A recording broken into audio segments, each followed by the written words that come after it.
روزے کے چند ضروری آداب و مسائل۔ نمبر 1، روزے کی نیت۔ فرض روزے کی نیت طلوع فجر سے پہلے کرنا ضروری ہے، جیسا کہ رسول اللہ صلی اللہ علیہ وسلم کا ارشاد ہے، من لم یبیت الصیام قبل طلوع الفجر فلا صیام لہ۔ صحیح الجامع الصغیر للالبانی 6534۔ جس نے طلوع فجر سے پہلے روزے کی نیت نہ کی، اس کا روزہ نہیں ہے، لیکن نفلی روزے کی نیت طلوع فجر کے بعد ظہر سے پہلے بھی کی جا سکتی ہے، بشرطے کہ طلوع فجر کے بعد کچھ نہ کھایا پیا ہو۔ واضح رہے کہ نیت کا تعلق دل سے ہے، لہٰذا دل ہی میں روزہ کی نیت کی جائے، اور جہاں تک نیت کے مروجہ الفاظ وَبِصَوْمِ غَدٍ نَوَيْتُ مِنْ شَهْرِ رمضان کا تعلق ہے تو یہ کسی صحیح حدیث سے ثابت نہیں ہے۔ نمبر 2، سحری کھانا۔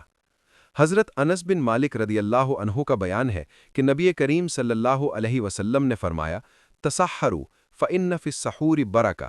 البخاری 1923، مسلم 1095۔ اور دوسری حدیث میں ارشاد فرمایا، سحری پوری کی پوری برکت ہے، اس لیے اسے مت چھوڑا کرو، اگرچہ پانی کا ایک گھونٹ ہی کیوں نہ ہو، کیونکہ اللہ تعالیٰ سحری کرنے والوں پر رحمت بھی بھیجتا ہے اور اس کے فرشتے ان کے لیے دعا کرتے ہیں۔ سحری تاخیر سے کھانا افضل ہے، جیسا کہ حضرت سہل بن سعد رضی اللہ عنہ کا بیان ہے کہ میں اپنے گھر والوں کے ساتھ سحری کھاتا، پھر جلدی جلدی آتا تاکہ رسول اللہ صلی اللہ علیہ وسلم کے ساتھ نماز پڑھ لوں۔ بخاری 1920۔ اور حضرت زید بن ثابت رضی اللہ عنہ کا بیان ہے کہ ہم نبی صلی اللہ علیہ وسلم کے ساتھ سحری کرتے، پھر آپ صلی اللہ علیہ وسلم نماز کی طرف چلے جاتے۔ حضرت انس رضی اللہ عنہ کہتے ہیں کہ میں نے پوچھا، اذان اور سحری کے درمیان کتنا وقفہ ہوتا تھا؟ تو انہوں نے کہا، 50 آیات کی تلاوت کے بقدر۔ بخاری 1921۔ اور اگر رات کو روزے کی نیت کر کے سوئے اور صبح سحری کے لیے بیدار نہ ہو سکے تو ایسی صورت میں بغیر کچھ کھائے پیے روزہ مکمل کر لے تو روزہ صحیح ہوگا، اور اگر غسل واجب کی حاجت ہو اور سحری کا وقت کم ہو تو ایسی صورت میں وضو کر کے پہلے سحری کھا لی جائے اور بعد میں غسل کر کے نماز ادا کر لے، جیسا کہ حضرت ام سلمہ رضی اللہ عنہا اور حضرت عائشہ رضی اللہ عنہا کا بیان ہے کہ بعض اوقات نبی کریم صلی اللہ علیہ وسلم فجر کے وقت اس حالت میں بیدار ہوتے کہ آپ اپنے گھر والوں سے جنوبی ہوتے، تو آپ صلی اللہ علیہ وسلم غسل کرتے اور اس دن کا روزہ بھی رکھتے۔ بخاری 1925۔ نمبر 3، جھوٹ، بہتان ترازی، غیبت، چغلی، گالی گلوچ اور طعن و تشنیع سے بچنا۔ روزے کے دوران ان تمام چیزوں سے بچنا ضروری ہے، جیسا کہ رسول اللہ صلی اللہ علیہ وسلم کا ارشاد ہے، من لم يدع قول الزور والعمل به فليس لله حاجة ان يدع طعامه وشرابه۔ بخاری 1903۔ جو شخص جھوٹی بات اور اس پر عمل کو نہیں چھوڑتا تو اللہ تعالیٰ کو کوئی ضرورت نہیں کہ وہ کھانا پینا چھوڑ دے۔